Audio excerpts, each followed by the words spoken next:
Bibliophiles of the Internet. My name is Adriana and today I'm here to bring you a Top 5 Wednesday video. Today's topic is our top 5 best books of 2015 so far. Going through all of the books I have read this year and trying to narrow it down to the top 5 best so far was really difficult for me because I have had a tremendous reading year thus far. I have really enjoyed everything that I've read and there have been very few books that I've read that have left me feeling unimpressed. I am the messenger.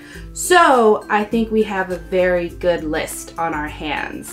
That was a really bad fake cough and I apologize. That snide maneuver has never been one of my strong points. So with all of that being said, let's get into the list. But really quick, there is one thing I almost forgot to say, and that's that this list is not in order of preference from like worst best to best best. I don't know how that works, but it's in chronological order. So I'm working my way from the beginning of the year in January to the most recent of my best books of 2015 so far. The first book I have to show you is The Dream Thieves by Maggie Stiefvater, and this also counts for Blue Lily, Lily Blue by Maggie Stiefvater, which I also read in 2015 because they're both perfect. It's no secret that I freaking love The Raven Cycle. It is shaping up to be one of my favorite series of all time.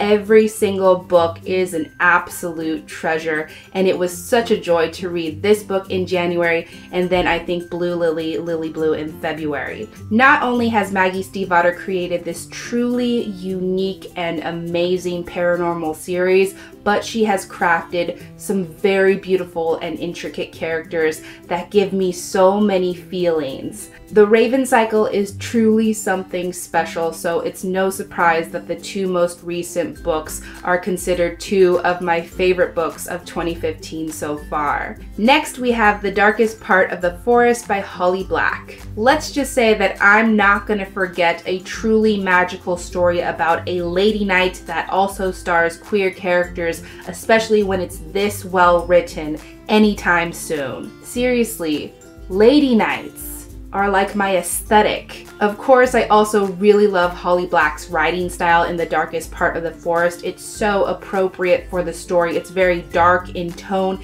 It's very atmospheric. You feel like the world is tangible and vivid and like you're there. It's just wonderful, and all of the characters are crafted in such a complex way. It's just an unforgettable story, truly, and I loved it so much. The next book I'm going to mention is Station 11 by Emily St. John Mandel. This book took BookTube by storm and the hype is so well deserved because it's an incredibly layered and intricate story, and the way that everything unfolds and the pace at which everything is revealed is just awe-inspiring. There's no other word for it. This line that kind of runs throughout the entire story is survival is insufficient, and I think that idea and that sentiment is explored so thoroughly and so well. This was definitely one of the most immersive and compelling reading experiences I have had in a very long time. It's an extremely great literary fiction book and I highly recommend.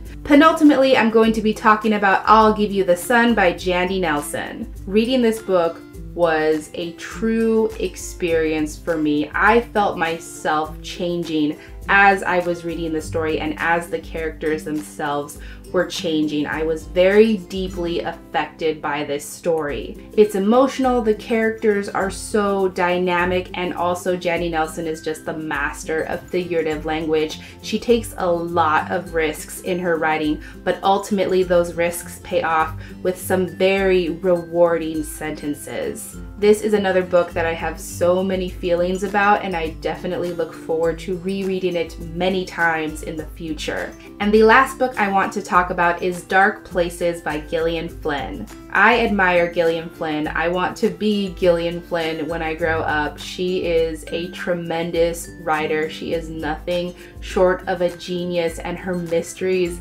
continue to confound me and evoke so many emotions from me.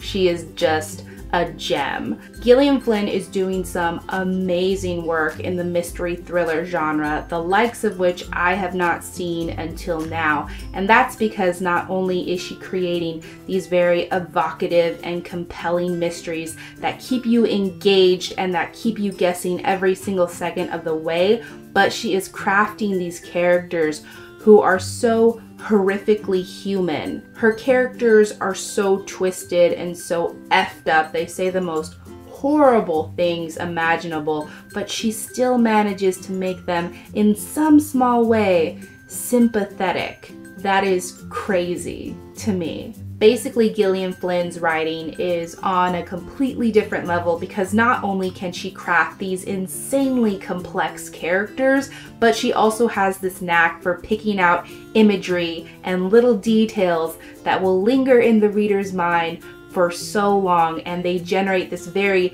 sinister atmosphere. Gillian Flynn is my jam. I will defend her work until the day that I die. I will read anything that she publishes. She is a genius. She is one of the best writers of our time. I truly believe that.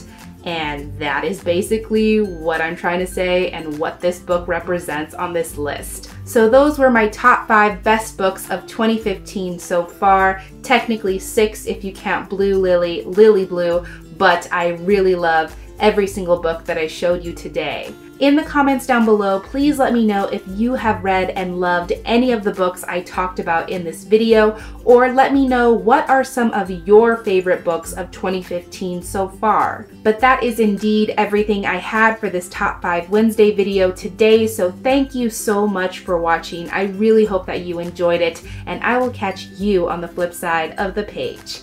Bye!